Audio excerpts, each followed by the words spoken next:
And Brian, by a great grace, has chosen to try to follow that path of honesty, where the promise is that the truth will set you free. And I am one of those who is extremely glad that Brian is alive, and I want you to hear him tonight. And so it is my honor to introduce Brian Elvey to you.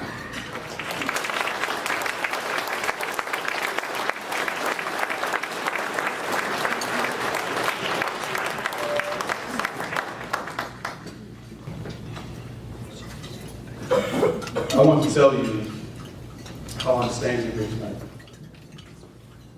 Roughly 14 months ago, I was living in a cheap and sleazy motel room. I had been drinking and sleeping for about 2 weeks. There was no room service there. There was no change of sheets. Vodka bottles littered the floor. I did not know what day of the week it was. I was shut off from the world. I wasn't really living, I was existing. And when I think back today, I wasn't really existing, I was dying. I was 45 years old, and I was dying. I have traveled to many different countries playing basketball. In that hotel room, I could not stand up against the bathroom. I was an all-conference Division I basketball player and team most valuable player. And now I couldn't do a single push-up. I was a college graduate, had a teaching certificate. I've been a teacher and a coach. And now I couldn't get a glass of water to my mouth. I've been a much-loved oldest son with 2 younger sisters. And now my family cringed if I called them. I had lost most everything. My house, my job, my self-respect, my faith. I was dying. That day, when I finally managed to punch the right buttons on the phone, I called Guiding My Mission. I thought if I can get to Guiding Light, there's hope. Stuart Ray answered the phone. It was the Tuesday before Labor Day, 2012. He said 2 words to me. Get here. Those words gave me hope. I managed to get to the mission. I sat in a chair for 5 days, slept in a bed at night. I was awaiting a decision to be made on whether or not I would be accepted into the program. I graduated from Guiding Light's 3-month program in 2009 without much long-lasting change.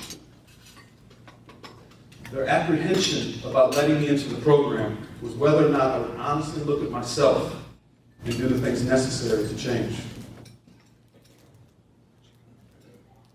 I was accepted into the program and soon realized that more than just the faces had changed around the mission.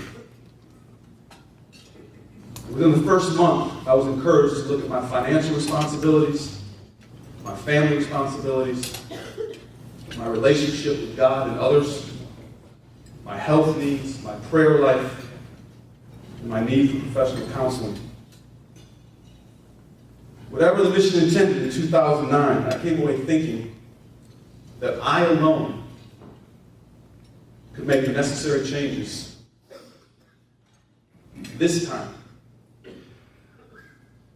within a month, it became very clear that my whole life would be reevaluated. I needed help from others. I needed help from God. It has been painful. It has been frightening. God can be scary. He has pushed me in a direction which has caused discomfort, needed discomfort. I felt aware of the tragedy I was living, with all the wasted gifts and opportunities I had just thrown away. And I still had hope. I think I've made some progress in some areas. What does that look like? I smile a little more, and I frown a little less. I hug a little more, and distance myself less. I listen a little more, and I talk a little less. I'm trusted a little more by others to keep my commitments. I'm a little less self-centered and a little more serving. And I love a little more, get angry a little less. The mission did not do this by itself. It became the center of a network providing helpful experiences. A network reaching out to local churches, volunteers, AA groups, sponsors, mentors, Bible study teachers, dozens of people who help me discover how to live a healthy and sober life. For example, I sat with my sponsor along the Grand River at a picnic table, describing to him some of the dark places drinking has taken me. He stopped me and he softly said, "Brian, you never have to go there again, ever." A flood of emotion came over me. I believed him. I believe him now. I believe all of these people were following God's call. A call to be available for people in need. And therefore, when I needed them, they were there. Even though I did not know I needed them. They didn't tell me what I had to do. But they were willing to tell me which direction I was facing. They were willing to give me space to change. They were willing to come along on this journey. And for that, I'm truly thankful. Most of the men guiding my mission are like me. Broken. Broken in health, minds, and hearts. After roughly 12 months in the program and 2 months in transitional housing, am I fixed? No, I'm not fixed. I'm an alcoholic. I will always be an alcoholic. In that sense, I will never, ever be fixed. But am I healthier? Yes. Physically, mentally, emotionally, spiritually.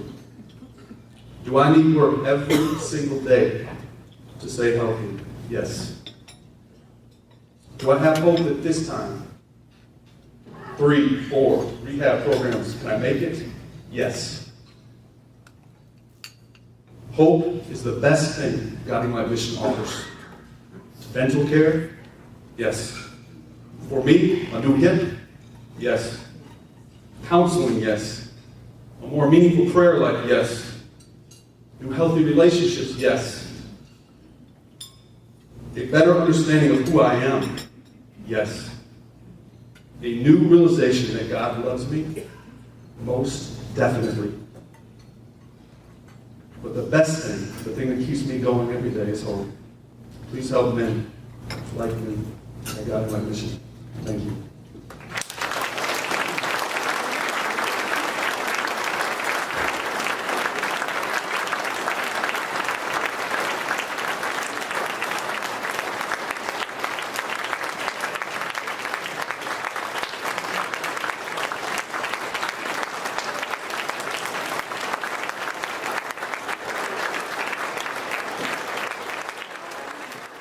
Please donate today at lifeinthestreet.org and help us double our employment and recovery programs.